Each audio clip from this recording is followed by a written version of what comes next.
میں اور آپ جس سوسائٹی میں آج رہ رہے ہیں اس میں بہت سارے لوگ خیر کی طرف آتے ہیں، بڑی تیزی سے نیکی کے ارادے کرتے ہیں،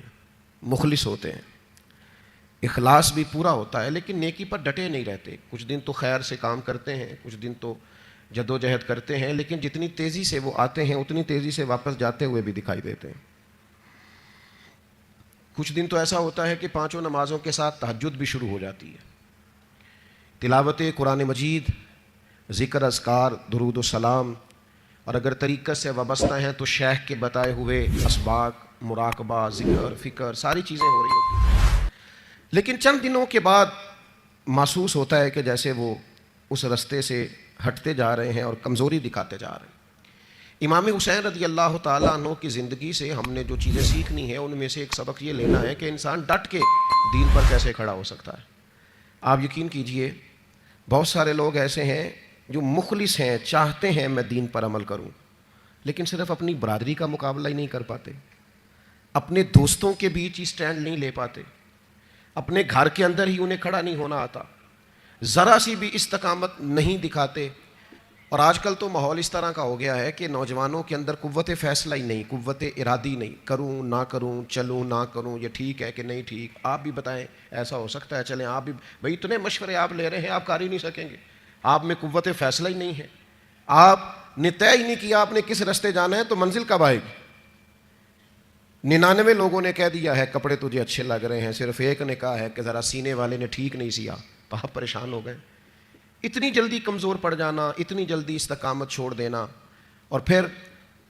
ایک طبقہ ایسا بھی ہے جو بڑا باصلاحیت ہے، بڑی زبردست طاقت رکھتا ہے، کام کرنے کی ہمت رکھتا ہے، وسائل بھی ہیں، ذرائع بھی ہیں، سلیقہ بھی ہے، شعور بھی ہے، نہیں ہے تو استقامت نہیں ہے۔ چونکہ استقامت نہیں ہے تو ساری صلاحیتیں ہونے کے باوجود وہ لوگ کبھی کامیاب نہیں ہو سکتے، کیونکہ ان کے پاس استقامت ہی نہیں ہے۔ اللہ تعالیٰ نے قرآن مجید کے اندر اس بات کو بیان فرمایا ان الذین قالوا ربنا اللہ ثم استقاموا۔ یہ قرآن مجید کا ذرا انداز کریمانہ دیکھیے، فرمایا بے شک وہ لوگ جنہوں نے کہا اللہ ہمارا رب ہے، ثم استقاموا، پھر وہ ڈٹ گئے، جم گئے اس بات پر اللہ ہمارا رب ہے، پھر اس پہلو پر پورے طور پر وہ کھڑے ہو گئے، تو یا اللہ انہیں کیا ملے گا؟ فرمایا تتنزل علیہم الملائکہ، ہم ان کی مدد کے لیے فرشتوں کا نزول فرما دیں گے، فرشتوں کا ان پر نزول ہوگا۔ اللہ تخافوا ولا تحزنوا، فرشتے ان سے کہیں گے نہ خوف کھاؤ نہ غم کرو، وابشروا بالجنۃ التی کنتم توعدون، اور اس جنت پر خوش ہو جاؤ جس کا وعدہ تم سے تمہارے رب نے فرمایا ہے۔ ان الذین قالوا ربنا اللہ ثم استقاموا، جنہوں نے یہ کہا اللہ ہمارا رب ہے اور پھر اس بات پر وہ ڈٹ گئے، جم گئے، ٹھہر گئے، استقامت دکھائی، کھڑے ہو گئے۔ یہ نہیں فرمایا کہ فرشتے آئے تو وہ ڈٹ گئے، قرآن مجید کی ترتیب یاد رکھیے، فرمایا پہلے وہ ڈٹے، ثم استقاموا، پہلے وہ ڈٹے، جب وہ ڈٹ گئے تتنزل علیہم الملائکہ، پھر اللہ نے ان کی مدد کے لیے فرشتے بھی نازل فرما دیے۔ پہلے تمہیں ڈٹنا ہے، فرشتے بعد میں آئیں گے،